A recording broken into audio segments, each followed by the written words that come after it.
The fight in both the private and public sector to incentivize vaccination is heating up across all corners of the country.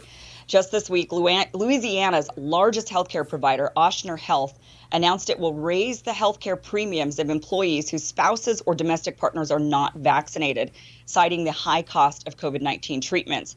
Starting in 2022, employees will have to pay $200 more per month if their spouses haven't gotten the jab. And as far as those actually working for Ochsner, the company requires vaccination as a condition of employment. Meanwhile, California has become the first state to say it will mandate vaccines for students.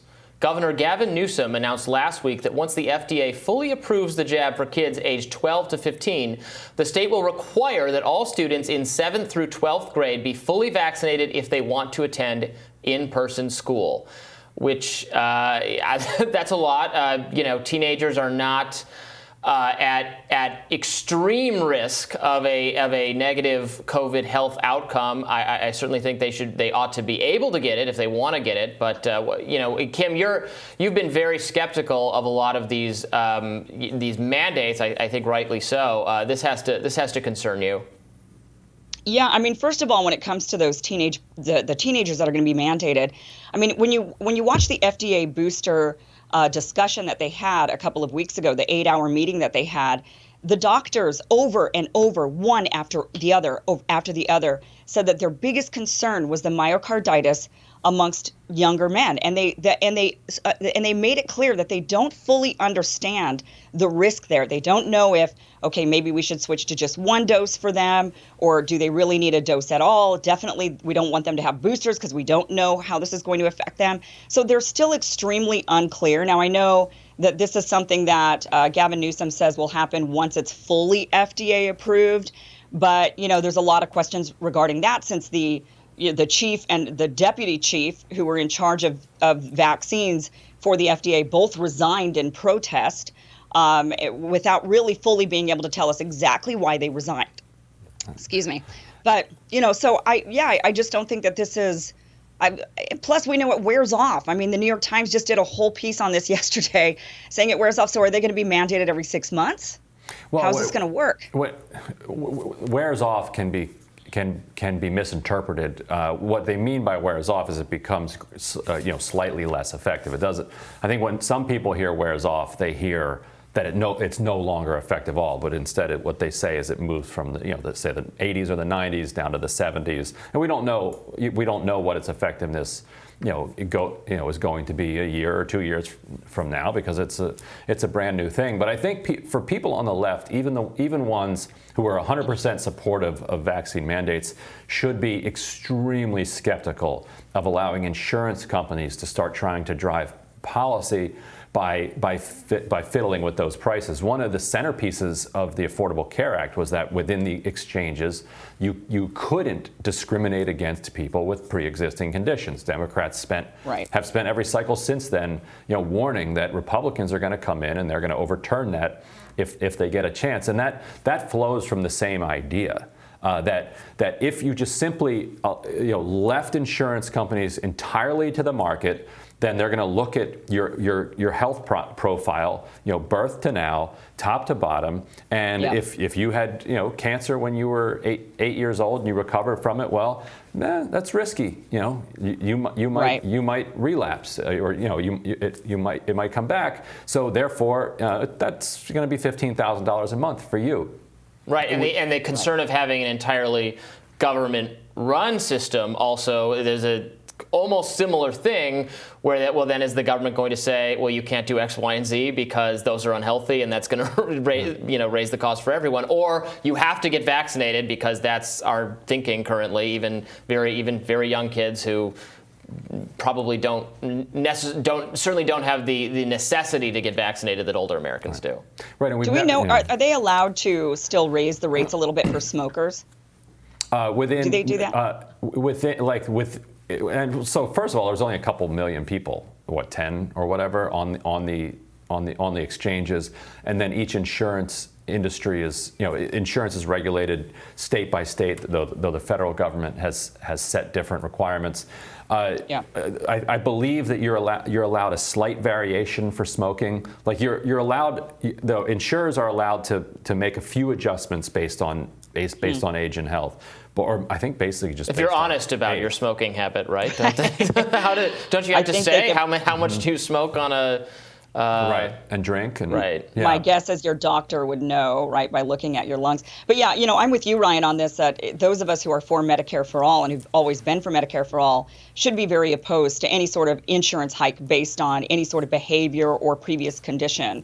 And that includes COVID vaccination. I know a lot of people say, well, yeah, but smokers, they have to pay a little bit more money. But, so are we going to, there's many habits that people have that cause their health to deteriorate. Overeating is one of the biggest ones. So are we going to say, well, if you consume, fast food, then then we're going to have to hike up your insurance if your BMI is over a certain certain level, or if you're a woman and you might get pregnant, you're at that age, right? So those are all things that we want to say, look, we collectively should incentivize people to live healthier lives. We should maybe want to encourage it in some way, but to penalize them is a whole different situation that I think we should be against. Yeah, and other than age, obesity, weight is number one risk factor for COVID. So that you have a double reason there to force people to lose weight, which I think would be insane. And the airline industry is also debating mandatory vaccination. The White House has pressured airlines to require its employees to be fully vaccinated by December 8th. Meanwhile, Dr. Fauci has still not ruled out requiring passengers to get the jab too. Here's what he recently had to say. One final thing, you had indicated personally you would be supportive of a vaccine mandate for domestic flyers. Is that something that's under consideration by the Biden COVID team? Well, the team has a lot of things on the table. Nothing has been taken off the table. That decision has not been made. The president made the decision when it comes to flying. If a person does not want to wear a mask or doesn't wear a mask, they double the fining on that. We have not yet gotten to the point of requiring vaccinations on domestic flights, but everything is on the table. We consider these things literally on a daily basis. Why don't they take that off the table? Yeah, I mean, it seems like with Fauci, everything's on the table. You might not be able to have Christmas this year. You can't fly. I mean, there's all these things that Fauci says that but I'm sure the administration is probably considering this. Again, I am totally against the mandates. They don't make even scientific sense to me at this point. Not only are they against what I think is bodily autonomy and the freedom for that, and in the UK, I'm pretty sure they're illegal. I don't even think that they can actually mandate vaccines at all, even for children, even for school children. They don't do that in the UK, even against measles, even against polio. But what if international flights from the EU mandate vaccines, right? I just don't think it makes any sense. I don't think I support that either, but that makes more sense that internally to our country, it's not like you can't keep COVID out of whatever state by being wary of COVID positive passengers traveling. And they could, and if you were, the vaccines make it much less likely that you'd have COVID, but you still could carry it.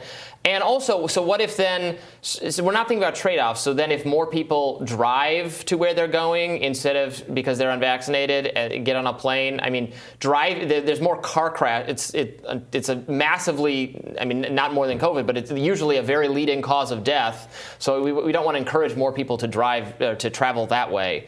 So I think we're at some point we're just not thinking about trade-offs whatsoever. Right, and I think a lot of people who are opposed to mandates have transformed that opposition into opposition to the vaccine, and then by extension, they're then hurting their own cause because the talk of the mandates only rose in the face of this significant opposition from people who weren't really at any risk from the vaccine, but were at risk from COVID, but were refusing, and so are dying at a rate of 2,000 a day. And so then that gave, if you want to believe that Democrats always want to do the mandate, fine, and just say that gave them cover to do it. But so, if Democrats are always being asked to double and triple think the rationales of people on the right and not trigger them to do something irrational, maybe people on the right should have to think the same about Democrats. If you can get the vaccine, get it, and then you take away the justification from Democrats to force you to. How about that? I guess you could argue it that way. I mean, look, the majority of people I know who are very against the mandates are fully vaccinated. They're just very against people mandating it and believe that it's an infringement on their freedoms and their bodily autonomy and their medical, their right to make medical decisions for themselves. So, I do see that what you're saying, that there are people that are then kind of transforming this into just being fully against, it kind of becomes a team sport, right? Yeah, I mean, exactly. I hear what you're saying. But. All right. Well, tomorrow on Rising, Bad Faith podcast, Brianna Joy Gray will be here to discuss the biggest news of the day. Plus, Jeremy Barr from the Washington Post joins us to break down the fall and possible resurrection of Aussie media. You don't want to miss it. This is the most exciting story of last week. We're going to discuss it. Don't forget to like, share, and subscribe, and we will see you tomorrow.